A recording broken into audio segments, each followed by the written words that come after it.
While Amiga Technologies was running and selling new stock, they licensed the Amiga name and technologies worldwide. The first company was Virtual I.O. Now, Virtual I.O. was previously known as Virtual Projects GmbH, and it was a subsidiary of Escom AG. Escom had plans to use this company to produce the latest in 3D and VR technology. Before the Amiga deal, they developed a product known as eyeglasses, and they were released in 1995. They consisted of two 640 by 480 resolution screens and supported the PAL video standard. Virtual I.O. had arranged a deal with Microsoft and IBM to get the glasses compatible with Windows 95 and OS/2. They also had support for all the major gaming systems from people like Sega, Nintendo and Sony. I'm pretty sure they hadn't even considered Amiga support until the Escom deal happened. These glasses were advertised in Escom's Amiga promotions, they were sold in the retail stores, and they really made a big deal out of them. Sadly, the glasses only supported two games, and that was Gloom Deluxe and Nemac. The glasses made a commercial impact, but just like many other VR products of the time, users complained of sickness, dizziness, headaches, migraines, and they were really frustrated because it had massively heavy cables and a gigantic power supply. Another licensee was Nustar. Now, you may remember Nustar, they originally entered the deal with Escom, and they were set to be the distributor for Western markets. But this didn't happen. Instead, that was awarded to Tietzin Trust and Investment Co., who had a factory near Beijing. But Nustar did, however, manage to get an Amiga license and went on to produce the 68K based Amiga 5A00. According to the Vice President and Chairman Jingjai Li, the Amiga 5A00 was an internet-enabled machine that had a 68,000 processor and would run on version 3.1 of Amiga OS. Now, it's not commonly known if this machine was released or publicly available. There doesn't seem to be many around, so if there's any information on this, it'd be amazing to see. And if you've heard of this machine, please leave some info in the comments. Nustar were a subsidiary of Lotus Pacific, and so was another company, Regent Electronics Corporation, and Regent went on to produce the Wonder TV, A6000 and A6060. They had some help from DCE, the German manufacturers, and they created quite a cool machine. To me, it looks like a CD TV or a CD32 on crack. Now, all of these relationships and contracts and licenses and patents needed to go through the Chinese government, and we think this may have slowed down a lot of stuff. But the machines were really cool. They were essentially an Amiga computer, a fax machine, an internet box, audio CD plus CDG player, MPEG video CD player, a photo CD viewer, had tele-web broadcast information, which was kind of like teletext, and of course it was a karaoke player. Many people have questioned why Escom went bankrupt. Being one of the world's leading PC retailers, how could they messed up so quickly? There's probably lots of factors why Escom went bankrupt, but these are the two reasons that stand out for me. Extended warranties. Now, extended warranties suddenly became a great way of making extra money out of the customer.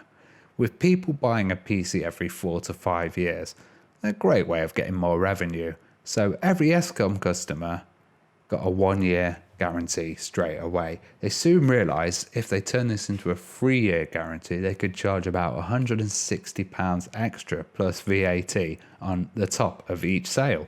So over half a year, about a third of the Escom computers were all sold with these extended warranties. This led to extra pressure from sales reps in the stores, trying to do the hard sell with warranties. And, you know, these warranties and customer support weren't even ran by Escom. It was by a company called ICL Sorbus. And interestingly, when Escom went bankrupt, ICL Sorbus were taking around 1,000 to 2,000 calls a day from really angry Escom customers who'd lost a lot of cash on these warranties. The other reason is the OS2 deal. We talked about the OS2 deal in the first part of this video. Essentially, Escom and many PC manufacturers entered a deal with IBM to preload OS2 on their machine instead of Windows 95. This meant Escom had to convince customers to use OS2 or install Windows at home. This led to a huge surplus of OS2 machines, causing Escom to have increasingly desperate-looking fire sales. Now, many companies were interested in buying the Amiga assets, and one of the most famous ones that a lot of you have probably heard about was Viz Corp. Now, Viz Corp stands for Visual Information Services Corp. It was a really interesting company. It was ran by Bill Buck. Now, Bill Buck went on later to form Genesis and with the Pegasus machines and fund Morphos. Amazingly, it had Paul Allen on board as well. So Paul Allen, the founder of Microsoft, was on the board of Viz Corp. Many Amiga pioneers were involved, including Carl Sessenrath, who was creator of the Amiga kernel. The idea behind Viz Corp was they would use Amiga chips and technology to create set-top boxes that turned your TV into an internet device with a beautiful custom OS interface. The concept was sound, but it might have been a bit too far ahead of its time. They produced a unit called the Viz Corp Ed, and quite a few of them seem to be available online. Now, with powerful people on board, it really looked like Viz Corp were going to take over the Amiga assets. They were so close, in fact, that many Amiga magazines paraded them around as the successful bidders. All the information I can find on their side of the deal was this quote: "The agreement is subject to approval of both boards of directors. Industry observers reckon the deal is worth 40 million. Now, 40 million seems like an absolutely crazy amount, seeing Escom bought it for 14, but maybe there were other assets or companies involved that would justify the higher price tag. After being unsuccessful with the bid, Viz Corp went through a series of disagreements, arguments, open messages to the community, and boardroom shenanigans. That led to them changing the company name to US Digital Communications Inc., and they eventually disappeared, becoming a victim of the dot-com crash. Another company you may have heard of was QuickPack. Now, QuickPack had been licensed to build the Amiga 4000 towers and A1200 components in North America. They created Amiga 4000s and called them the Power Towers, with larger cases containing more drives and a bigger PSU. These machines were kind of aimed at video toaster owners. They also produced some accelerators such as the 4060, and they had cool options like 32-bit DMA SCSI, which was really cool to have on those machines and great if you're video editing. So these guys were still producing machines as Escom stopped, and they were still producing 4000 in North America.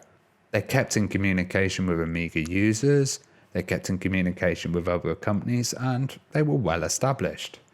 As a creditor of Amiga technologies, they were really interested in seeing the future of Amiga handled properly. So they went into the bidding process, and with quite a loaded line here, they said, QuickPack believes that there is more to the Amiga than a simple set-top box. Now we get to the second Amiga bankruptcy and buyout. Now this was a lot harder to cover than the first Amiga buyout because we had journalists there were press reports, but this buyout, the second one, was a lot more of a shadier affair than before. It was held in private by Herr Hembach, and the bidders bid through external companies. There were lots of rumours and confusion. From what we know, the companies involved were Microsoft Corporation, Sony Corporation, Philips Electronics, and Gateway. Gateway won and paid around $13 million for 47 Amiga patents. They also took on Petro Shishchenko. He seemed to be the public face of Amiga at the time, and it was a very easy move to make him the president of Amiga from Amiga International to Amiga Inc. And the Commodore assets were sold separately to Dutch company Tulip Computers. With Gateway winning, you'd think it would all be done and dusted, but Lotus Pacific came in with some last-minute trouble. Lotus suddenly announced that they bought the Amiga patents in Asia. Lotus claimed that this was the case from the very start of their deal with Escom. Nustar Electronics, Region and Right Timing based in New Jersey were all subsidiaries of Lotus Pacific. So Lotus Pacific basically said, we own the complete rights. They looked through the original license and found out that the rights were only given for production and trading, not complete ownership of the Amiga patents. This was starting to grow into a huge legal battle and could have been huge trouble for Gateway, but both companies ended up reaching an agreement in 1998. Now, during the transfer, there was an issue with OS 3.1. So OS 3.1 was being sold by Villagetronic, and during the transfer, the actual assets had not gone from Escom to Gateway. They said that there was no time to prepare for the court case and they had no supportive evidence. Eventually this was resolved and the dispute between Escom and Villagetronics stopped and ultimately led to them not selling OS 3.1 and the rights being transferred over to Gateway. And in 1998, Lotus Pacific appeared on Gateway's official licensee list. So, thank you so much for watching this video. I hope you're enjoying this Amiga history series. Next up, we'll have Gateway, and that's where it starts to get complex and even more crazy. So thank you so much for watching, guys. Check out my weekly podcast, The Retro Hour, and please subscribe to this channel. Ciao.